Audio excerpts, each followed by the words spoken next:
السلام علیکم دوستو، امید کرتا ہوں آپ سب خیریت سے ہوں گے۔ میں بھی اللہ تعالیٰ کے فضل و کرم اور آپ کی دعاؤں سے بالکل ٹھیک ہوں۔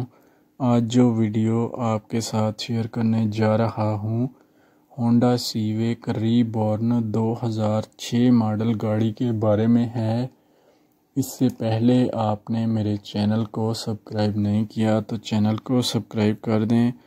اگر آپ میرے چینل پر نیو ہیں تو میرے چینل کو سبسکرائب کر دیں اور گھنٹی کے بٹن پر کلک کر دیں تاکہ آپ کو ہر نئی میری آنے والی ویڈیو کی اپڈیٹس بآسانی ملتی رہیں۔ تو چلیے دوستو، بغیر وقت ضائع کیے اپنی ویڈیو کی طرف چلتے ہیں۔ سب سے پہلے گاڑی کے ماڈل کی بات کر لیتے ہیں۔ یہ گاڑی 2006 ماڈل ہے اور 2007 کے نمبر سے رجسٹر کروائی گئی ہے، جو کہ کراچی کے نمبر سے رجسٹر کروائی گئی ہے۔ اس گاڑی میں کسی بھی طرح کا کوئی بھی مکینیکلی کام نہیں ہے جو آپ کو کروانا پڑے۔ جسٹ آپ نے اس گاڑی کو بائی کرنا ہے اور ڈرائیو کرنا شروع کر دینی ہے۔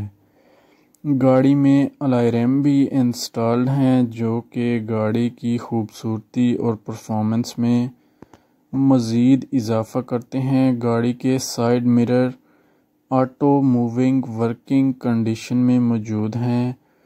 اگر گاڑی کی سیٹس کے بارے میں بات کرتا ہوں تو نیو حالت میں موجود ہیں۔ گاڑی کی بیک لائٹس بہت صاف ستھری کنڈیشن میں دیکھنے کو مل جاتی ہیں۔ گاڑی کی بیک لائٹس میں کسی بھی قسم کا کوئی مسئلہ نہیں ہے۔ گاڑی کا انجن بھی اپنی جینون کنڈیشن میں موجود ہے۔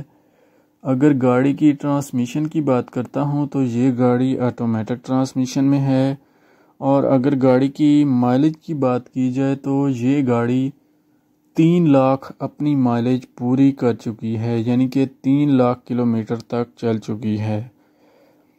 گاڑی کلر وائز بہت صاف ستھری کنڈیشن میں ہے۔ کلر وائز گاڑی میں کسی بھی قسم کا کوئی ایشو نہیں ہے، اور یہ گاڑی فل جینون کنڈیشن میں موجود ہے۔ کسی بھی طرح کا کوئی بھی کام نہیں مانگتی۔ گاڑی کو مالک نے کچھ موڈیفائی بھی کروایا ہوا ہے، آپ دیکھ سکتے ہیں۔ گاڑی کی ہیڈ لائٹس بھی نیٹ اینڈ کلین ہے۔ ڈیش بورڈ بہت صاف ستھری کنڈیشن میں دیکھنے کو مل جاتا ہے۔ گاڑی کا اے سی اور ہیٹر اپنی ورکنگ کنڈیشن میں موجود ہیں۔ گاڑی کے اے سی اور ہیٹر میں کسی بھی قسم کا کوئی ایشو نہیں ہے۔ گاڑی کی بیک لائٹس بھی جینون حالت میں موجود ہیں۔ اگر آپ کو میری ویڈیو اچھی لگی ہو تو ویڈیو کو لائک کر دیں۔ اگر چینل کو سبسکرائب نہیں کیا تو چینل کو سبسکرائب کر دیں۔ ملتے ہیں ایک نئی ویڈیو کے ساتھ، تب تک کے لیے اللہ حافظ۔